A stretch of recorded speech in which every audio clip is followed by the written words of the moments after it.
Hey, yo, we back. Been a while. I don't know. It felt like I didn't have much to say because I'm a loser, but now we got some groundwork.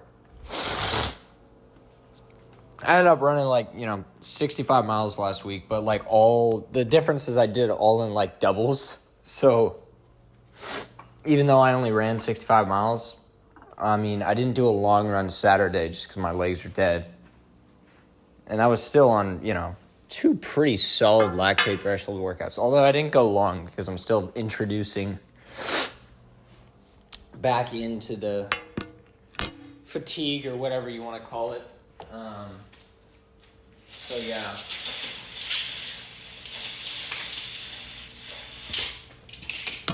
I don't get the runners that, have, some insane big breakfast, before practice and shit. I do think it's good to, get something in your system. But, people will have genuine meals. And I'm, someone who can put down food pretty well before. Dude, I don't think I've had breakfast, as a distance athlete, in a long time. My biggest breakfast will be, a protein bar. But I'm usually just good with coffee, so whatever, I guess that makes me fucking stupid, but, let's see, I'm gonna take some vitamin B6 and some NAD+, those who know.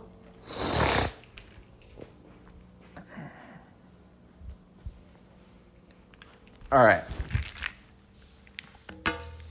Today, I'm probably going to go for a 75-minute run, plus some hill sprints. You know the vibe. I think do 6 LeBron James, Nike World Headquarters hill sprints, and then we'll do, 75 minutes. So what is that, 10, 11 miles. And then tomorrow's hella. Actually, let me see what tomorrow looks like. So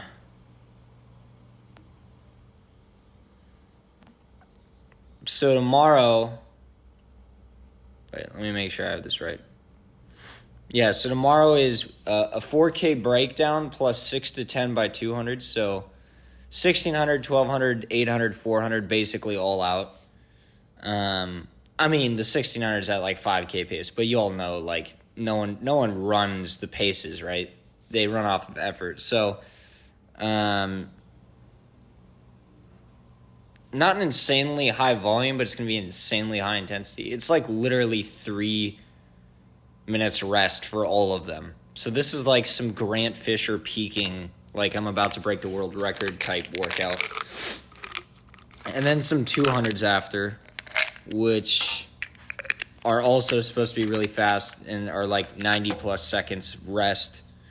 I might only do 6 just because I'm still coming back from an injury. I'm probably stupid, when the mile pace shit has been the only thing that's been making my hamstring act up. So probably only do 6 reps.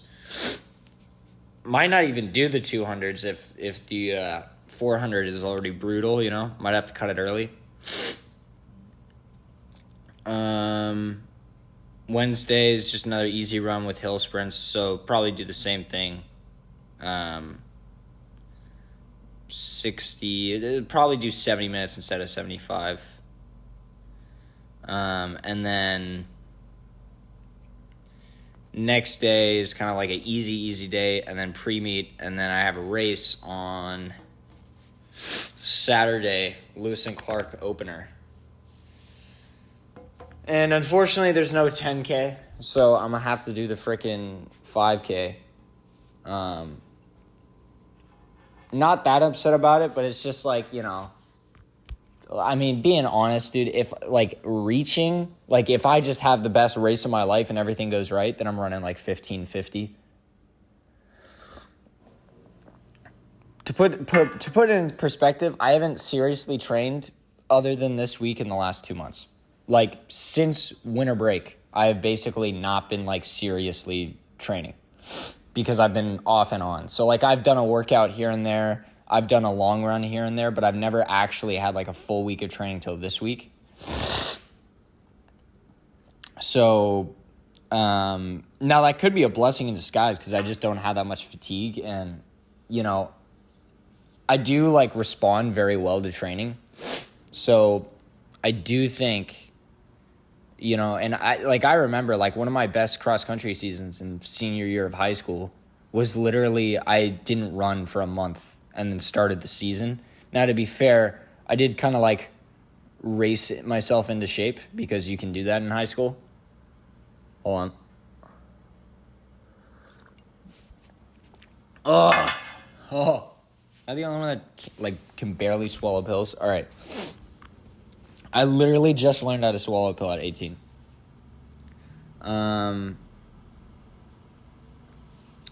I mean, but like realistically speaking, like I think I'm like a little bit out of shape, but I don't think I'm far off from like 1550 shape because it's like, I mean, we did kind of this workout where it's like 400 at 5K and then 100 meter float, which was like at like 650, 750 range jog recovery.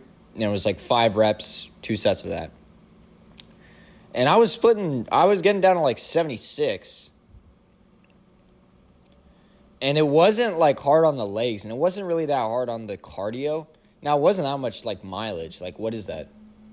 That's like 2 miles at 5K pace with 100-meter jogs. So it's probably not very reflective. Jesus Christ, my laundry machine's fucking going off. Whoa, dude, that pill's like stuck in my like esophagus. God damn it. But yeah, I mean that would probably be the best option. Is to try to run like 78s, 79s. I think realistically I could run 79s, right? Because if you have like a fast last mile and your 80s the rest of it, you'd be chilling. I think I'm going to still start out slow, though. I think I, like, genuinely am going to open in, like, 5:15. And then I'm going to slowly cut down. I also have no idea what the field looks like. Like, I have no idea if I'm going to be, like, in a competitive heat where, like, I could win it, or if I'm going to be in such a competitive heat that I'm going to be getting lapped, you know, with some guy running, like, 14 flat in the 5K. So this, unfortunately, is a reality I have to figure out. But I'm actually kind of excited for outdoor, just because I think I won't even be, like, that bad if I can get, like, another solid, like, good month of training from now. Like, right before spring break, I think, is Oregon Relays, and they have some college races in there, and they're not that hard to qualify for. So we'll have to see. I mean, like, my cardio is in a really good place, and I'm also, like, I'm kind of in that place where I want to race, and I want to, like, compete, so that's also good mentally, but we'll have to see, you know? We'll have to see. Let's see. We got YouTube pulled up on this beautiful TV. Dude, if I showed you guys my TV, you'd be, like, so jealous. It's like one of those ones they show in, like, the Costco where it's, like, you know, it's showing, like, some whale fucking jumping out of the water at Costco, like, as you're walking into the electronics section. You guys know what I'm talking about. It's one of those TVs. See how I just made that sound? That's how you know it's fucking fire. Oh my god. Steve Magnus dropped the truth about double threshold. Okay, here's the thing, guys. Like, I don't know how you guys think that double thresholding works. Like, it's the most stupid thing that people now are just, like, accepting as good training. It's so funny, dude. Like, I swear to God, like, sports is so funny in that way where, like, coaches can literally do the most stupid shit. Like, you know what I mean? If a high schooler said they were doing it, everyone would be like, why the fuck are you doing it? That's stupid. But then when a fucking pro athlete does it, it's like, you know, some profound, like, I mean, honestly, just part of the reason why Jakob fucking lost, bro. probably the reason why he got injured too. And, you know, what's funny too is I'm more of like a double threshold type guy because I'm already like a long and strong runner or whatever. But it's just such a stupid way to train. It's like, yes, I always want to be a little less fresh in my second workout, so I always feel like shit and can never get the speed in. It's like, there is something to say about majority threshold training. I didn't say anything about that. But to just mindlessly do double threshold makes no sense. Like, the only thing I can think of is, like, maybe, like, a case of me where, like, you're just getting back from injury and maybe you can't run super, super fast speeds, so you just try to do, like, double workouts on the same day, which is also fucking stupid. It's just, it doesn't make that much sense. Now, it makes sense if you're Jakob because you're, like, in such good shape that you're just trying to maintain a level of aerobic base that's, like, just insane. But it's still, like, just, I don't know. It's a very mindless training. Also, people don't actually realize that, like his, like, training is, like, yes, he has a lot of double thresholds, but he still does speed. He still does VO2 max. But, like, double thresholding is funny because it's, like, one of those things that'll get you in really, really good shape that's not worth the amount of fatigue that you produce from it, and you never actually work your real speeds. It's like, Jesus Christ. You know, it's kind of the same thing as, like, those, you know, high school runners that'll run, like, 110 miles a week for, like, 6 months, but they do absolutely zero speed. They do absolutely, like, they just run, right? And they get better. No shit. But, like, you know, because they, like, neglected the speed, you know, they're maxed out. They're literally maxed out. They can't get any faster. I mean, it's such like a like double threshold training, man. It's just so stupid. Like, to anyone out there, man, like, I totally get if you want to do majority threshold training, but doing 2 workouts on the same day is stupid. You know, think about it like this. Most people know that doing a workout today and tomorrow is stupid. But for some reason, doing a workout today and today is not fun. This whole fucking lie in the like running industry of like hard days hard and easy days easy when it comes to everything is so stupid, because then it leads to shit like this. It's the same thing that I think with like strength training. Like, you know, let's do the strength training on the day that you're going to be so fatigued that you're not even going to try. Not to say that strength training even fucking benefits you at all. And if you're still one of those people that believes it does something, I want you to look up Dr. Jason Karp meta-analysis on strength training and running. It covers all the fucking new data, and it literally just comes to the assumption that it's literally, for the amount of work that you would have to put into it, you get more out of doing hill sprints than you do out of doing 3 to 4 sessions of fucking strength training a week. I'm giving an example. That's not exact. But you literally get more out of doing sprinting, plyometric. Like, people are just so stupid, I swear to God. And I get it. Like, I like lifting. But unfortunately, it just doesn't do that much for performance. And that's if you're doing it right. That's another key. If you're training the strength training for running extremely right, you're getting like a 1 to 2% benefit. That is not sport specific, by the way. Whereas, like, you know, you could get the same benefits, if not more, from very explosive plyometric jumping and explosive hill sprints that are super short. Because what strength training does is it increases like your ATP, like your ability to increase the amount of like motor neurons and motor units and then be able to produce force on the ground, that ATP energy system. So it's basically increasing your ceiling. But you can just do that through doing sprints, which is also sport specific to fucking running. So it's just so stupid. You know, I might do eventually like a whole dedicated fucking voice memo to that shit, because it truly pisses me off, dude.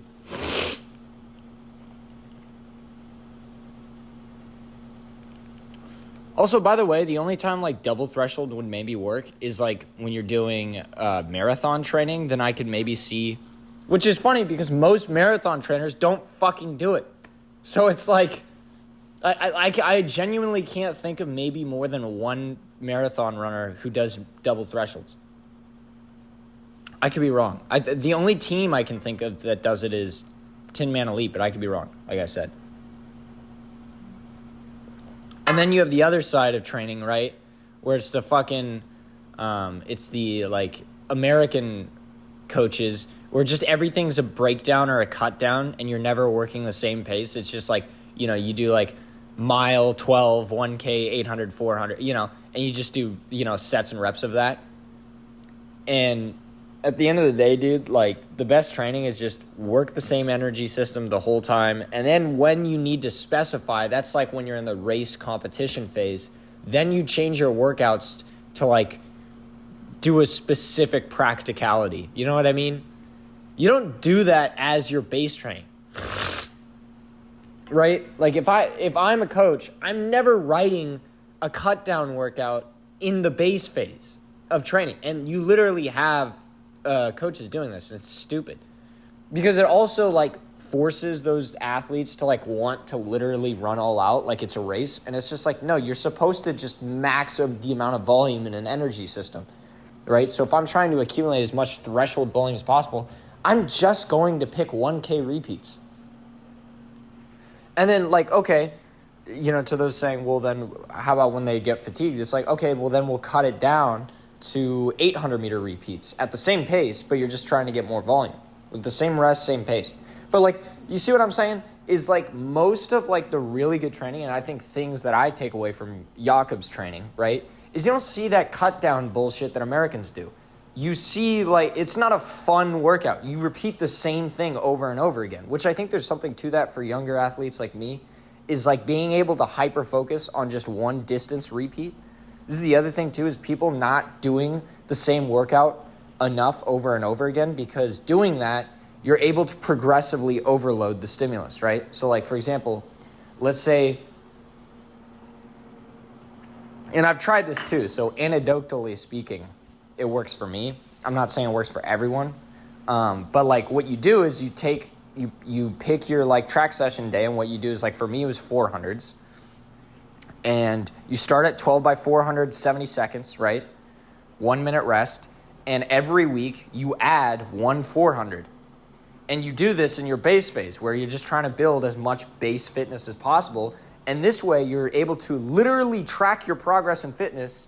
And two, since you're far away from the race, it's not going to matter about the specificity of pace and having to, like, vary everything. That's when you get closer to the race and you start varying things. And also, when you create that variation in workouts, it has a stronger effect because you've built so much base of just the same pace and fitness before that. So it's just like, you know what I'm saying, bruh? We're kind of like at that point. Jeez, dude, like, my allergies have been insane, but it's like raining outside. It's been like sunny for like 3 days, and my allergies, like, every spring, dude. I can already see me using that as the excuse for why I run like a 16:30 5K. Honestly, dude, it's going to be that thing where I'm going to be able to run like 16:20. And it's just, I'm not going to be able to run fast enough for 15:50, even though I'm aerobically in shape. I've always been, like, aerobically in shape to run, like, a mid-15 5K. It's my legs just can't go any faster most of the time. Lamau. Oh, yeah. But, yeah, dude, I'm so sick of the double threshold. I'm so sick of every American coach doing these weird workouts because they're fun to do, and you seem like super complicated and complex and important.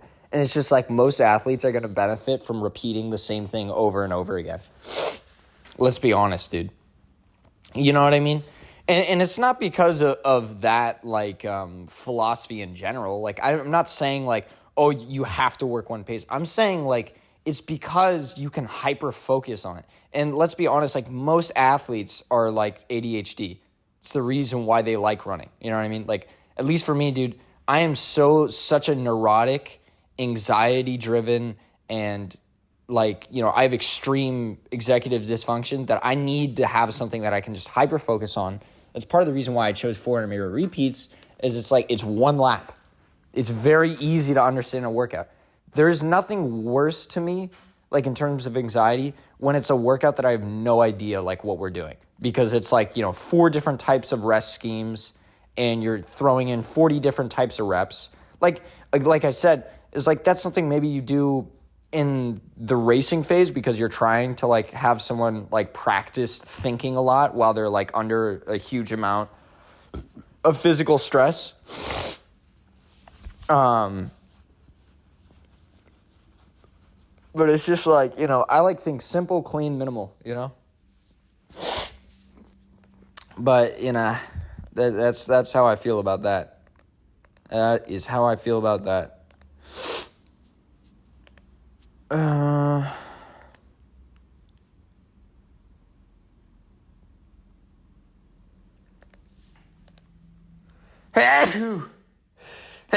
See what I mean?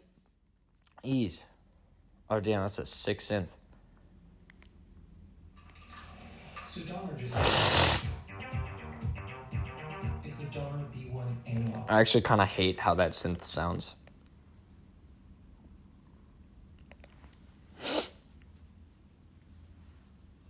Out of all the full-time music producers out there, only about 10% of them are actually profitable, which is Marty St. Louis would do the sled 50 yards forward, 50 yards backward, then 50 yards sideways, 90. Knees over toes guy, bro. Would do the sled 50 yards forward, 50 yards backward, then 50 yards sideways, 90-second breaks, 3 rounds. Yo, if y'all do the sled, I'm sick of seeing people do the sled where it's literally like a one plate and they're literally like able to just like walk normally with it.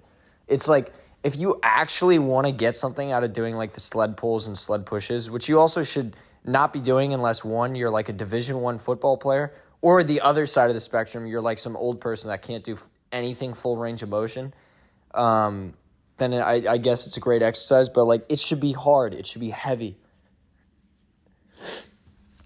You know what I'm saying? And low in a squat. He was also my body weight and hamstring curl motivation when I saw this footage 10 years ago and read how he was the best out of 20 pro hockey players in his gym. He went from undrafted to NHL champion and MVP, and he was the oldest player to lead the league in scoring at 37. He did For real. other details, but the overall thing I saw was balance ability. Backward, high and low, fast and slow, quads and hamstrings. And please realize every one of these methods is a gradient scale of ability. For example, at 70, my mom's plan to run until she's 100 is basically keep sliding forward and backward, keep ATG split squatting, which is low and slow and flexible, and keep strengthening the backside. And with 2 kids in a business, my wife For real. is so grateful that we can just do 3 full body balanced workouts per week and have the athleticism of our dreams. Conclusion, I think balance. It would be awesome to dunk, bro. I think when I retire from running, I'll probably start just like training to be like the most awesome athlete ever. Like, I'm actually so excited for whenever I like not give up on running, but like, once like the fantasy of being a pro athlete. Hey, bro, you never know, dude. I could accidentally run, a 13-minute 5K and then I could get like one of those like NIL contracts. But dude, I can't wait for the day where I'm like going to be able to like just run like for my own enjoyment and be able to flex it with the strength training that I'll be now able to do because I won't have to worry about getting too big and bulky, which, yes, does happen when you strength train. I already know the Instagram account. I'm not even going to call it out. I'm not going to call out names, but I already know the Instagram account that's, strength training doesn't make you big and bulky for running. It does. The way that most people do, it does. It causes needless fatigue. It works the wrong systems, and it's done the wrong way. And it does. Like, even if you do, let's say, 4 sets of 3 of a super, super heavy, like, back squat, you're still going to build muscle. Now, you won't build that much, especially when you do it once a week. But like I said, it's like strength training is so overhyped. There's just not enough data to suggest that it does anything. And if it does anything, it's not something that you can't achieve with better results and more sports specificity than you can do from sprinting, explosive bilateral, unilateral plyometrics, things like that. And literally sprinting all out. You know what I mean? Like 100-meter repeats kind of type shit. Like you're going to get way more out of that than doing a heavy back squat, unfortunately. Like I know it sucks. I used to be like that in high school. I used to think like, oh, you know, I'm going to do all these exercises and shit, you know. It's such a waste of time. I mean, more people put more time into cross training and fucking weight training than they do into the actual sport of running. It's ridiculous, dude. Jesus. Sorry.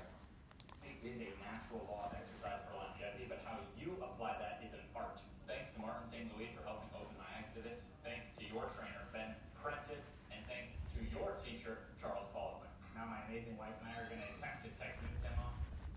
The little nuggets are back there, pops on his hands and knees. They seem distracted at the moment. We won't be too loud so as not to disturb them.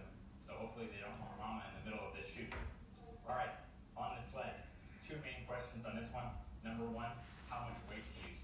Surface friction varies so much. There's no exact weight. This is about what Alyssa likes to use. Go ahead and push it for me. We're going to see what that looks like. So this allows her to get a nice stride. She's going to be able to run with it if she wants. This is her favorite sled routine. So see, this is allowing her to get a nice, smooth stride. There. Routine is tougher than it sounds when you actually do the 50 yards each way. Now, she's going to show how she likes to do the sideways technique. There's two ways to do this, and we'll show you our respective ways. She likes to go over-under with the foot. Over, behind, over, behind. I think as a skater, I think she had... I love doing this routine. Honestly, it's my favorite. Just to come.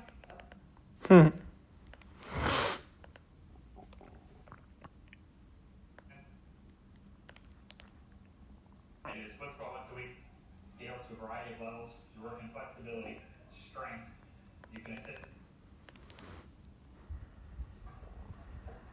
What I'm doing is going to be harder because my hip is not pressing up against anything. So I just have the knee right there. And I just do 2 sets of 5 once a week. And I actually stay in this zone of tension. So I don't even... Bro, but like I see these Nordic curls, man. It's just so hard to train with the brace behind you. Like it just sucks. That part about it sucks. Marty St. Louis form. It is cool because it gives you some exact programs. It's $49.50.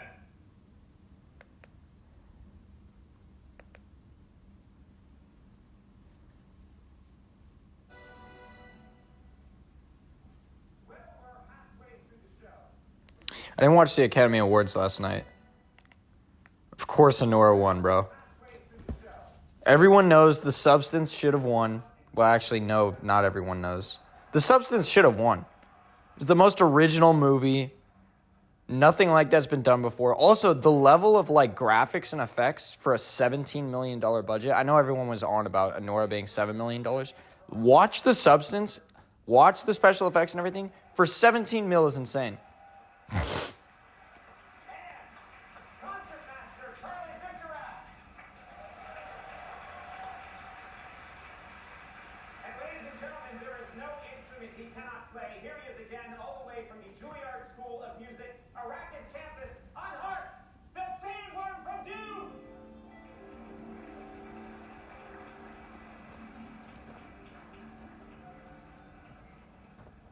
You see, let me explain show business. When you spend that much on a bit, you got to do it twice. Ladies and gentlemen, they're such good friends that sometimes they trade middle initials just for fun. Please welcome Oscar winner Samuel M. Jackson and Selena L. Gomez. Where was the Kendrick bit?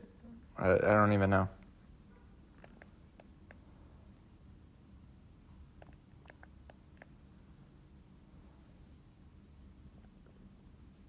berberine?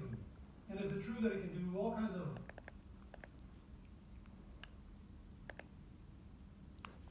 Tendon rehab. Do people not know that tendons are connected to muscles? I'm just curious about that.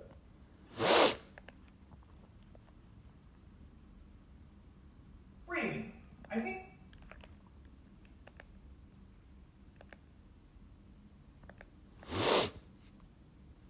Nico Young. What did he run, like 12:58? Tyler the Probably faster, honestly. I'm probably like downplaying him. star-studded field. Nico Young, Eduardo Herrera, Kai Robinson, Adrian Wiltshire, Drew Hunter, Aaron Bienenfeld, and scheduled to be Ollie Hoare. Where is this? Is this Boston? Dude. Jared Nagoose. And they have their teammate Dylan Jacobs on the oval along with by Grant Fisher leading the way.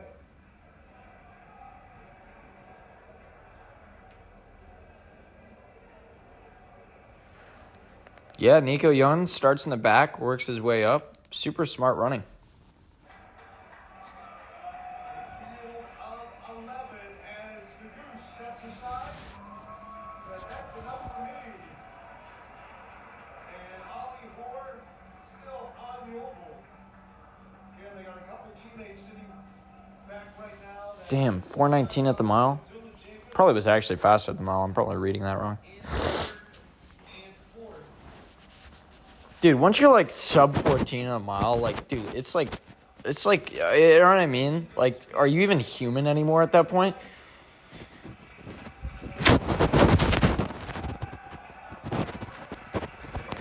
I need to get to that point, bro. So then people like actually, like, it's so funny how people just like start listening to you because you run fast. Like, it's so funny. Yeah, it's definitely not talent or anything. Oh, bro.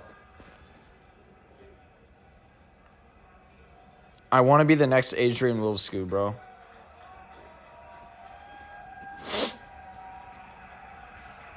Oh, they're all just pacing Dylan Jacobs and Kai Robinson. From those here at the track in Tennessee. Am I the only one that gets frustrated that like Kai Robinson's hand is like that far up?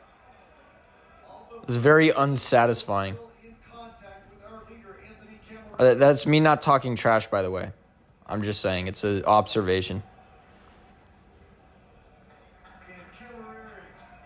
I kind of like the all-white race kit that this number 2 like Pacers got. I think it's Bandit running, but still, I like the like fit. Also, can we like normalize wearing flats for races?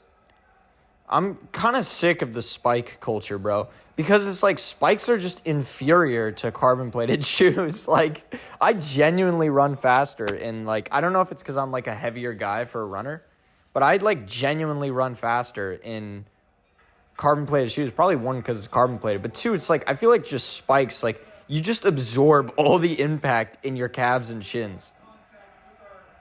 Like, I think the only... I know, I can't even think of a race that I'd want to wear a spike. Because even, like, 800s, I've ran, like, an 800 in flats, and it's so much better in flats, dude. Is that Theo Quacks in the back? The Quackster, bro. Me, you know what's funny is I low-key have ins on the industry, and I know Theo Quacks. Those who know, like me and Theo Quacks go way back to my senior year of high school. That there was this summer camp that I signed up for. I signed up for NAU summer camp. That's how much of a loser I am, and just so I could like train at NAU and hang out with the college guys or whatever. Meet Mike Smith. But yeah, I remember like clowning on Theo Quacks for like the entire trip. Like I remember like, so he was in the like group chat of like, the camp counselors or whatever, and I just kept sending like obscure photos of him like around campus. And then I remember it was Portland Track Festival, and I saw him like at the track like warming up. I was like, "Oh, bro." And he's like, "You look very familiar." That is not how he sounds. I don't have a great Australian accent, but like he was like, "You look very familiar, mate." You know? And so, yeah, he was just like, you know. And then I saw him again on the actual race day, and he raced pretty well. I want to say, I don't know if he was in the same heat as Paul Chilimo, but I want to say he beat Paul Chilimo. And I think, was it a 5K? Was it a 3K? I don't know. I don't remember. Low key, dude, that was like, that Portland Track Festival had everyone. It literally had the gold medalists in the 1500. It had Cole Hawker, Cooper Tier, you had Craig Ingles there. Like, literally the biggest stars. You had Safan Hassan was there. Josh Kerr was there, but just not at that one. He was at the, like, Mount Hood one. Ali Ostrander was there, like the influencer. I think that's how you pronounce her name. Is it Ali or Ollie? And it's Ostrander, right? I'm assuming. I wonder if that's Scandinavian or German. Or just neither, and I'm stupid. Trying to think. Yeah, like Paul Chilimo was there. Sinclair Johnson was there. If you know, you know. I don't know if she's still with Union Athletics. Because, like, I was seeing her train at Nike, but, like, she doesn't wear the, like, Union Athletics gear. I think she's just Nike now. I don't even think Union Athletics exists anymore because I'm pretty sure, who is their coach? Pete Julian? He, like, literally, like, I only see him training Suguru Asako. And, yeah, dude, shout out to the Japan distance running scene, bro. I don't think people realize how good they are. It's just because they don't have anyone that's, like, a world record holder. You don't hear about them. But, like, they're, like, the deepest country in running. It's, like, insane. And, dude, like, they're, like, cross-country teams and stuff. Like, that is, like, how I want to, like, be on a cross-country. Like, it's just so, like, organized and, like, nice and neat. It's just a really cool culture over there. Like, I'm surprised more people don't do, like, training blocks in Japan. Maybe because it's just so far away. But, like, I mean, people go to, like, Africa. It's like, why not go to Japan, bro? It's a sick place to train. Train. Okay, so we got Kai Robinson, Nico Young, and Wild Scoot. I'm liking Wild Scoot's positioning right now. And I know he's got the closing speed. But I also know Nico's been putting in the work. He hasn't had that many big races so far this season. I'm probably totally lying. I think he's definitely had, like, a big race this year that was, like, fast. You know what's musty, though, about his race kit is, like, those, like, Adidas spandex go so low. Like, they take up his entire quad.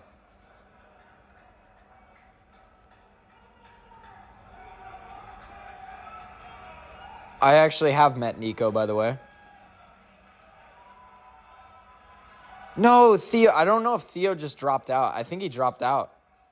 Fuck. Dude, it's like, 12-minute 5K pace is serious, dude. Well, it's obviously not 12 flat, but... Y'all see the clip of Mike Smith throw the, like, watch? Because his team wasn't going to win conference? That was surprising to me. It was, like, respectable, but also very surprising because it just doesn't look like something Mike Smith would do, you know?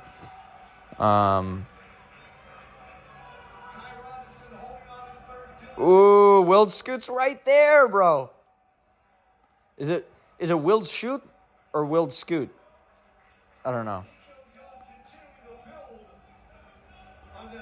Bro, Nico's literally going lactic and somehow still running faster than Adrian.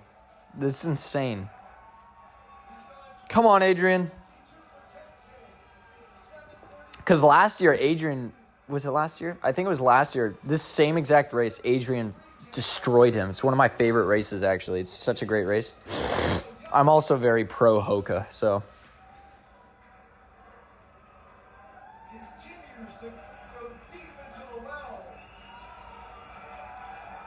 Oh my god, dude.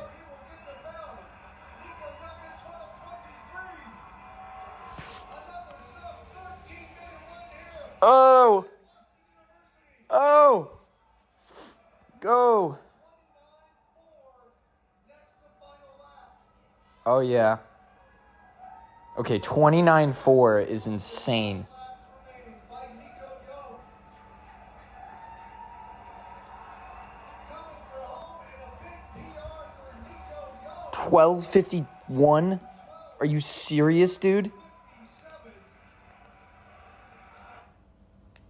Like, isn't that like one of the fastest 5K? I mean, what's the 5K world record? Or sorry, American record? Isn't it like 12:49? 12:50? Well, actually, no, because Grant Fisher just broke the world record and he's an American. Damn it, dude. My bad.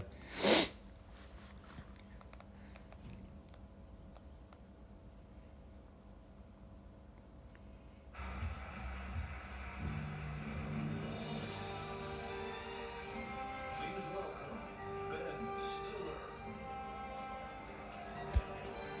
Please welcome Ben Stiller.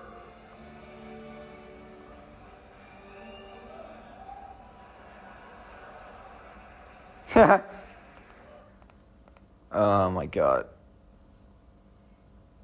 The only two exercises you need for massive arms. I already know the answer, bro. You need a press and you need dumbbell lateral raise. Dude, that guy's all... That's trippy. This guy, like, only has rear delts. That's really funny. The goose was loose.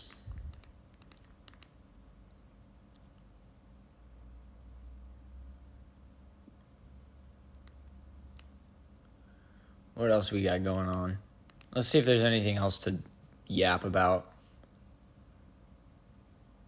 Is it just me or is Herbie Hancock, like, hella overrated? So that's my other stim is music. Bro, like, McCoy Tyner, like, it's just not even close. Like, is it just because he's, like, he's always, like, on some famous person's, like, you know, band, like, for playing the piano? But I've listened to, like, his original stuff, and it's just, like, I don't know, dude. It just does nothing for me. Like, if I was a carpenter, or, like, what's that one album called? Something Man. It's got, it's such, like, a trippy album cover. But, like, I've listened to his albums. It's just, like, you know what I mean? They do nothing for me. And, like, a lot of the songs he features on, too, like, specifically the songs that he, like, features on, it's just nothing. I don't know. Maybe I could be wrong about that. But yeah. All right, well, that's my I don't even know what I'm going to call this. Rolled yapping. All right, I'm going to see y'all.